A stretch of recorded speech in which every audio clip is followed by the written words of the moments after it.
नमस्कार, मैं हूं आपका दोस्त विजय विद्रोही। आप मुझसे जुड़ चुके हैं, इसके लिए आप सबका तहे दिल से शुक्रिया। अगले 8-9 मिनट आपसे जुड़े रहने की कोशिश करूंगा। तो बीजेपी में जो घमासान, जो उठापटक चल रही है, वो बड़ी खबर है, या इस घमासान और उठापटक पर प्रधानमंत्री नरेंद्र मोदी, गृह मंत्री अमित शाह का खामोश रहना, चुप रहना, ये बड़ी खबर है, या फिर प्रधानमंत्री और अमित शाह का कोई एक्शन लेते हुए दिखाई नहीं देना, ये बड़ी खबर है। इस बात को समझने की कोशिश करते हैं। बिहार के पटना के बांकीपुर विधानसभा सीट के उपचुनाव के लिए पार्टी के राष्ट्रीय अध्यक्ष नितिन नबीन का उम्मीदवार चुनाव लड़ने से इनकार कर देता है। कहता है पारिवारिक कारणों से वो चुनाव लड़ने में असमर्थ है। पर्चा दाखिल करने के बाद वो चुनाव लड़ने से इनकार कर देता है और ऑफिशियल एक्सप्लेनेशन कोई नहीं दिया जा रहा है। मध्य प्रदेश के दतिया में विधानसभा उपचुनाव में नरोत्तम मिश्रा, जो एक बड़े नेता रहे हैं मध्य प्रदेश बीजेपी के, जो पिछला चुनाव जरूर हार गए थे लेकिन किसी वक्त मुख्यमंत्री पद के दावेदार माने जाते थे, उनको पार्टी टिकट नहीं देती है और एक अनजान चेहरे को टिकट थमा देती है। उनके समर्थक दतिया वाली जो राजमार्ग है वो जाम कर देते हैं, पुलिस को आंसू गैस छोड़नी पड़ती है, लाठीचार्ज करना पड़ता है और नेतृत्व खामोश रहता है। ये सब कांग्रेस में आम बात है। ये सब किसी रीजनल पार्टी में भी बहुत बार देखने को मिल जाता है। उठापटक, खेमेबाजी, धड़ेबाजी, एक दूसरे के खिलाफ बयानबाजी, मीडिया का सहारा, वहां साउंड बाइट देना। लेकिन बीजेपी के लिए ऐसा हो रहा है, उस बीजेपी में जिसकी केंद्र में एक बेहद मजबूत सरकार है, 300 से ज्यादा सांसद हैं, अब टीएमसी के 20 और उद्धव ठाकरे शिवसेना के 6 और आ गए हैं साथ में।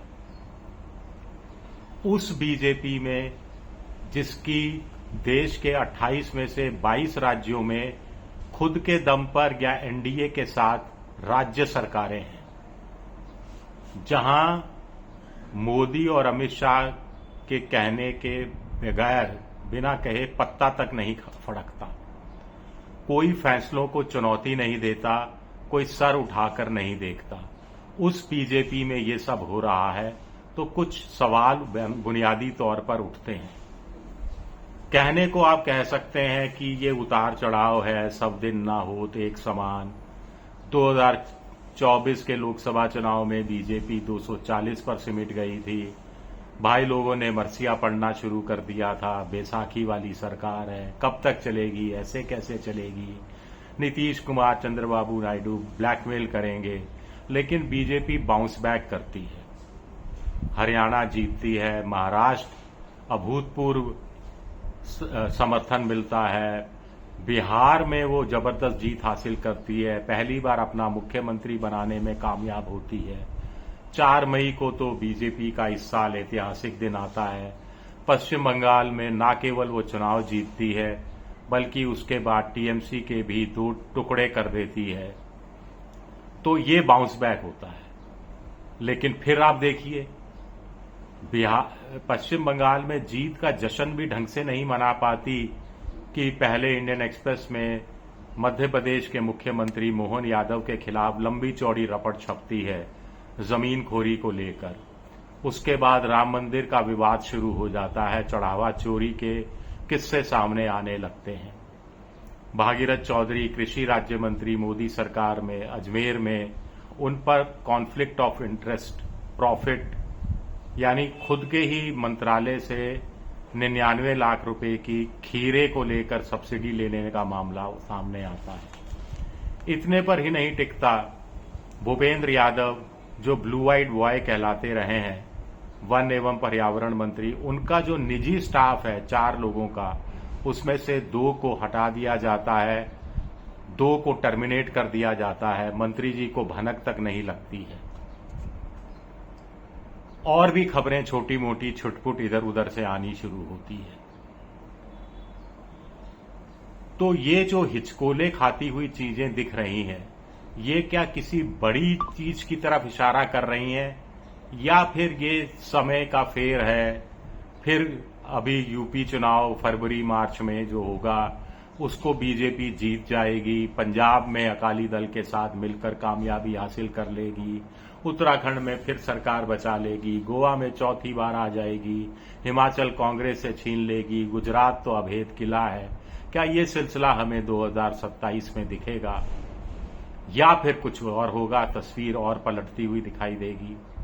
लेकिन बेसिक चीज ये है कि दतिया का उपचुनाव है। नरोत्तम मिश्रा से मुझे कोई सहानुभूति नहीं है, मैं कभी मिला भी नहीं हूं, लेकिन एक उपचुनाव है, बीजेपी हार जाए जीत जाए कोई फर्क नहीं पड़ता। उपचुनाव वैसे भी सत्तारूढ़ पार्टियां बहुत कम हारती हैं, तो फिर टिकट डिनाई करने का मतलब क्या है?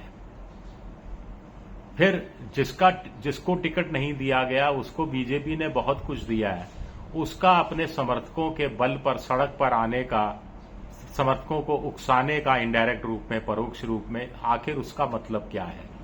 नितिन नवीन राष्ट्रीय अध्यक्ष हैं, बांकीपुर का चुनाव, उपचुनाव वैसे भी बीजेपी जीतती, अब आरजेडी की रेखा गुप्ता अलग चुनाव लड़ रही हैं, प्रशांत किशोर अलग चुनाव लड़ रहे हैं। ऐसे में बीजेपी की जीत को लेकर कोई संदेह नहीं है।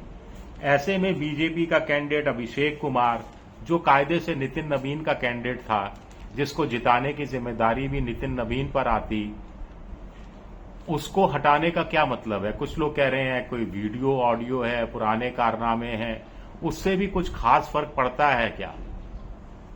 एक सवाल उठता है। दूसरा, चलिए गलती भी हो गई तो नितिन नवीन का लिहाज क्या नहीं किया जा सकता था पार्टी के अंदर? ये भी बड़ा सवाल उठता है। कहने का मतलब है कि मेरे हिसाब से ये बात का बतंगड़ बनाया गया, तिल का ताड़ बनाया गया। ये तिल का ताड़ क्यों बनाया गया? बहुत सारी खबरें जो लीक होना शुरू हुई हैं, वो खबरें लीक होना क्यों शुरू हुई हैं, उसका सोर्स अभी तक पकड़ में आया है तो कोई लोगों की पहचान हुई है, नहीं हुई है, मुझे नहीं पता। लेकिन ऐसी अनुशासनहीनता पिछले 12 साल में एक साथ, और ऐसी खबरों का लीक होना पिछले 12 साल में एक साथ होता हुआ दिख रहा है, एक कॉम्बिनेशन सा दिख रहा है। इसको लेकर बड़े सवाल उठ रहे हैं। नितिन गडकरी भी निशाने पर आ रहे हैं। ऐसे में अब मंत्रिमंडल के फेरबदल, पुनर्गठन की बात नए सिरे से उठने लगी है। क्या उससे चीजें हल हो जाएंगी? अपने आप में बड़ा सवाल उठता है, या एक फेज है, एक चरण है। बड़ी बात है कि अपोजिशन इसका कोई फायदा उठा पाएगा या नहीं उठा पाएगा। बीजेपी के लिए कहा जा रहा है कि वो चुनाव जीतने की मशीन बन गई है। बहुत सारे लोगों का कहना है कि चुनाव की प्रक्रिया को लेकर उनके मन में अविश्वास पैदा हो गया है। जनादेश से नहीं, ज्ञानादेश से सरकारें बन रही हैं। तमाम तरह के आरोप लगते रहे हैं, लेकिन बीजेपी को इसको कोई फर्क नहीं पड़ता। पार्टी के नेता को फर्क नहीं पड़ता। नेताओं को फर्क पड़ता है जब उनके मंत्रालय के किसी मंत्री पर आरोप लग जाए, किसी मुख्यमंत्री पर गंभीर आरोप लग जाए, किसी राज्य मंत्री पर गंभीर आरोप लग जाए और खामोशी पसर जाए। हैरान खामोशी है। चलिए देखते हैं बीजेपी कैसे उभरती है। शुक्रिया मेरा वीडियो देखने के लिए। पसंद आए तो लाइक कीजिए, सब्सक्राइब कीजिए, शेयर कीजिए। शुक्रिया।